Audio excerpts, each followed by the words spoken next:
My brother ransacked my room and called me a crybaby when I asked him to clean it up. They cost him a job, prevented him from sleeping, and jacked up his phone bill in return. New account for anonymity's sake. Let's set the scene. It's 2010. I had just turned 18 and spent a long summer week away from home, enjoying my new freedom to come and go from my parents' house as I pleased. Throughout the week, I stayed over at my friends' places, went camping with some buddies, and played lots of video games. We splurged on snacks and bought tons of cigarettes and other tobacco stuff. My older brother, Mac, age 28, was really hooked on substances. He believed he'd become a music sensation because he was experimenting with a lot of drugs. He thought being on acid made him play as well as Jimi Hendrix, because Hendrix did acid. This is relevant because in one of his many drug-induced rampages, Mac was convinced his USB microphone was in my room. So Mac knocks on the door while I'm away, convinces my dad that he was recording in my room and left it in there. It was never in there. He was never there. My dad was so wrapped around Mac's manipulative finger that he never questioned anything he did.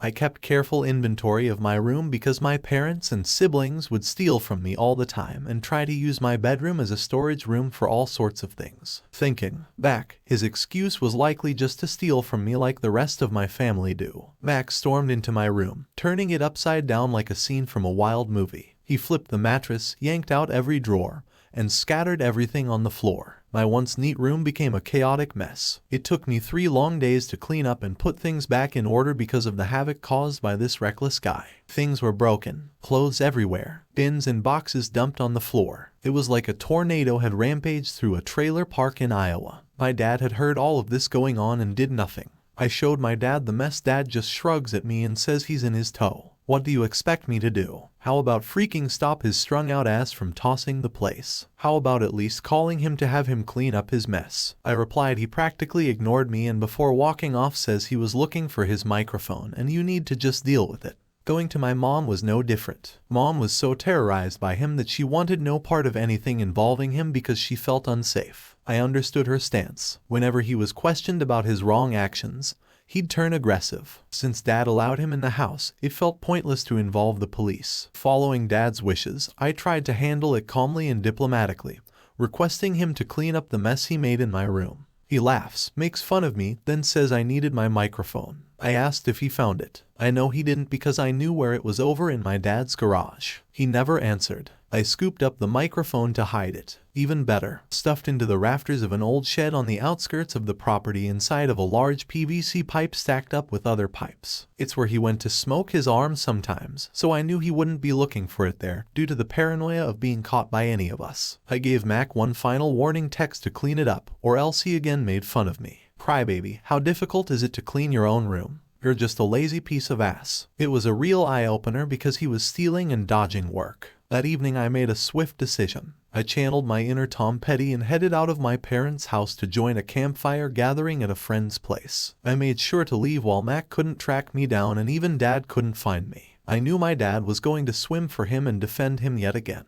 I waited until Mac would have been nice and comfortable at home. I lit my first cigarette of the night and promised myself that nothing would stop my ensuing plan until I smoked the whole pack. I had recently learned how to do text bomb at the time. You could add the same contact into your text app multiple times for a group chat. I believe it was up to 30 on the phone I had for every one text message I sent him. He received 30 in total. I spent hours sending messages to Mac. If I had a cigarette in my mouth, I was text bombing him. From 9 p.m. to 4 a.m., I sent Mac lots and lots of texts and pictures. It was like I dropped a huge text bomb on his fancy BlackBerry. You know, the phone he was super proud of showing off just a week or two before this happened. I kept sending him the same message over and over. This stops when my room is clean. I even attached a picture of the huge mess he created in my room. I alternated back and forth. This took very little effort and left him inundated with notifications every 1 minute 3 seconds. This effectively attacked his phone into oblivion. It was locked up tighter than New York's subway car. He could not call, text, or even open anything on his phone other than my text messages. Dan starts frantically calling me around 1 a.m. I ignored it. Then my mom calls me and leaves a voicemail for me to call him worried.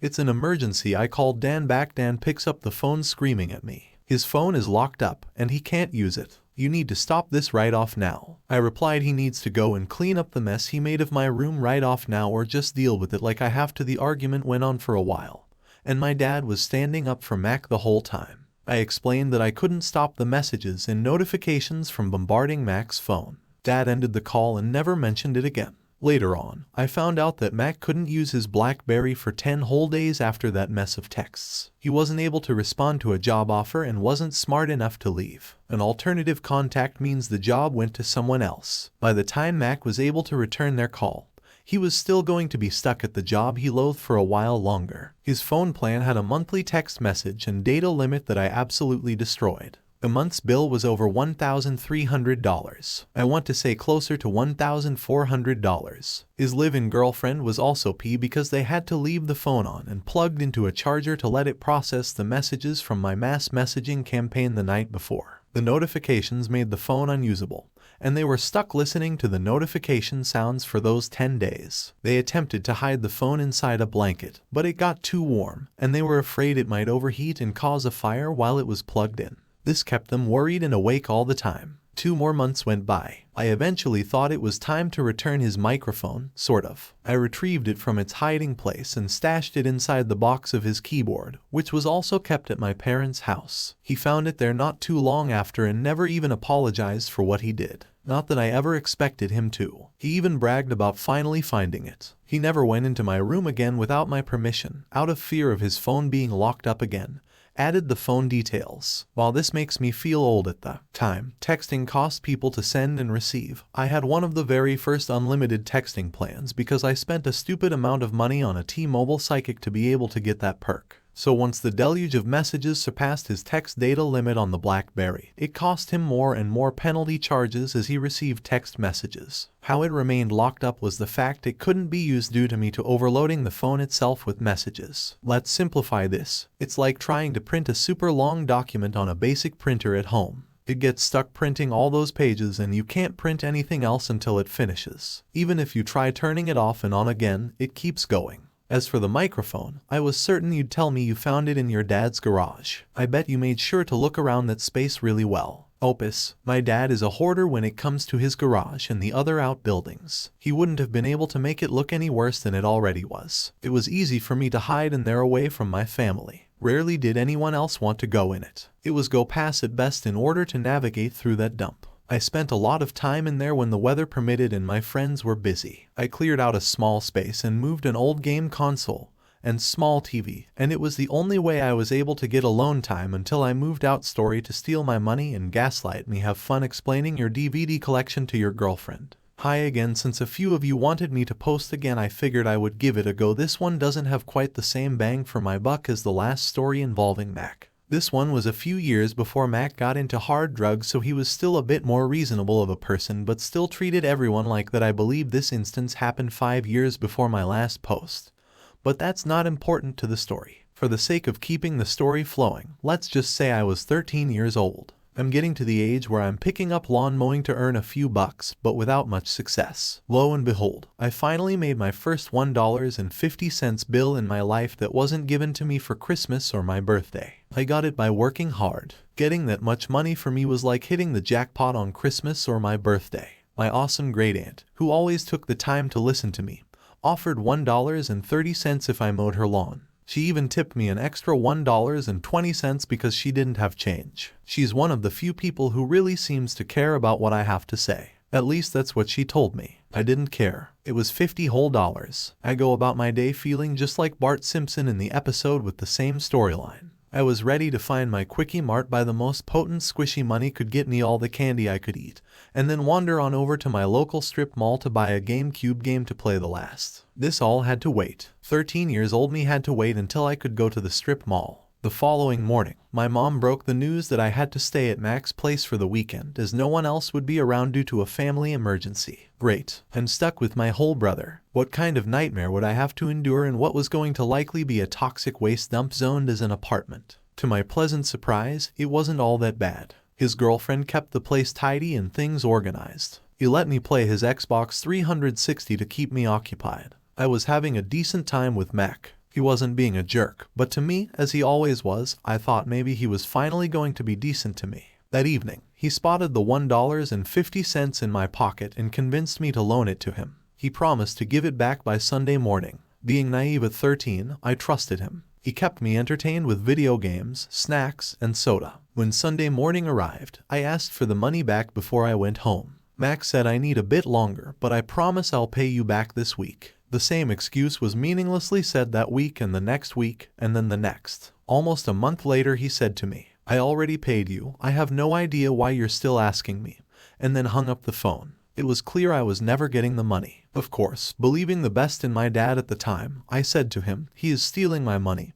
He never paid me, and he's telling everyone he already did." He calls Mac, who then tells my dad that I was already paid, spent the money on McDonald's or a video game and forgot I spent it. The realization I was never getting my money back sunk even deeper into my gut. I decided to move on with my life. Not that I have a choice. There's nothing I can do to get it back. I'm 13. He's twice my size and has a car. I have a bike and he lives 10 miles away. More time passes. I forget how long before Mom says we're going away again. "And you're staying at your brother's apartment for the night. We'll pick you up before church tomorrow." That was the plan, but I found myself stuck with him. Angry that I had to see him again, I was trapped in his apartment for the next 12 to 24 hours. This time, Mac wasn't as nice. No video games or fun stuff. He even made me cook his dinner, promising Xbox time if I did, to which he immediately goes back on. He tells me instead, just pick a good movie to watch. I start rifling through the DVDs while Mac and girlfriend sit down on the couch behind me to eat the food they just tricked me into making for them. I am furious. I decided to make the best of it and pick out an R-rated action movie I wouldn't be able to watch at home. I open one case and I don't know what it is. It's a movie I had never heard of. I wish I could remember what I saw on that DVD. Well, I know Mac doesn't ever put movies back in their original cases. I'll check another, so I reach to open another I might like. Same thing, another strange DVD with a weird name, and I can't find the proper case. How annoying. I pick up one more DVD case and find one labeled "Mommy Wants Hard Salami." I finally think gross. I've been rifling through his corn, then I search through a couple more DVD cases that have the wrong DVDs. But they are movies I have heard. Then it hit me like a ton of bricks. Mac had strategically formed a spank bank in all of the movie cases that girlfriend would never watch. He never counted on me going through it. I go back a few cases and grab the spicy DVD. I put it in the tray, then with a deep breath. And here we go. I hit play. I look up at the TV and say, "Mac, I think something is wrong with your movie. This doesn't look like the normal men." Loud corn music starts to play along with all of the accompanying images. His girlfriend screams, "Opie, what the F? Did you seriously bring corn and expect us to watch it with you?" I reply, "I thought this was movie title." Mac has all of the cases mixed up and I didn't look at the DVD before I put it in. The looks on their faces and the following silence between the two was worth every cent of that $50 he stole from me. They disappeared outside to one of their cars for a bit. When they came back inside, they told me that something had come up and they were bringing me to my cousin's instead. The whole car ride was more silence between the two. I sat in back, staring out the window, heart racing, hoping he wouldn't realize what I just did to him. Mac drove and his girlfriend stared out the window with a look of frustration and sheer rage buried beneath it the entire time. She was the insecure, jealous, attention-seeking type, and I knew this was going to blow up between them the moment I got out of the car. I'd like to say I learned more about what happened after that, but we never spoke of that day again. I did everything I could to avoid ever going back to Max. To this day, he doesn't know I did it on purpose.